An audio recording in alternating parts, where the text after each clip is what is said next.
ବାଉଁଶିଆପଲ୍ଲୀ ଗ୍ରାମରେ ବିଷାକ୍ତ ସାପ କାମୁଡ଼ାରେ ରଜନୀ ଦାସଙ୍କ ମୃତ୍ୟୁ ଘଟଣା।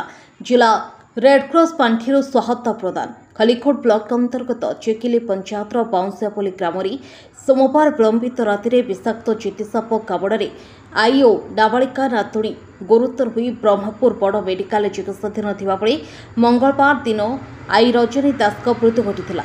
ସେପଟେ ନାବାଳିକା ନାତୁଣୀ ବର୍ତ୍ତମାନ ବ୍ରହ୍ମପୁର ବଡ଼ ମେଡିକାଲରେ ଚିକିତ୍ସାଧୀନ ଅଛନ୍ତି।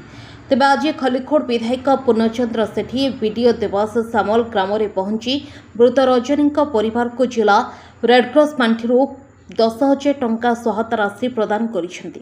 ଏହି ପରିପ୍ରେକ୍ଷୀରେ ବିଜେପି ଯୁବନେତା ଅରୁଣ କୁମାର ଖୁଣ୍ଟିଆ, ଅଟଳ ଯୁବ ବାହିନୀ ସଂଯୋଜକ ଶୁଭଜିତ କୁମାରଙ୍କ ସହ ସ୍ଥାନୀୟ ବାସିନ୍ଦାମାନେ ଉପସ୍ଥିତ ଥିଲେ।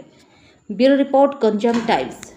ରଜନୀ ଦାସ କହିକିରି गोटे बुढ़ी लोक तार देहांत होता स्नेक साप कामुड़े एवं बर्तमान तार नातुणी भी का साप कामुड़ी थिला और सी बर्तमान संघर्ष करुँच।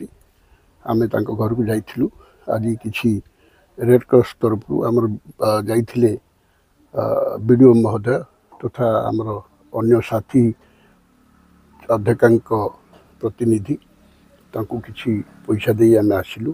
ता सहित जो मरीची रजनी दास तांको निमंते 4 लाख टंका सरकार को जो आर्थिक सहायता अच्छी स्नेक बाइट उपरे ताको भी आम सरकार को जनईचु। आसीजु आसले सी पाइबे। अवशिष्ट जो अच्छा फैमिली मेंबर्स कारण सी फैमिली मेंबर हिसाब से सी अर्निंग मेंबर थिले एटा तांको किसी सहायता करिबो।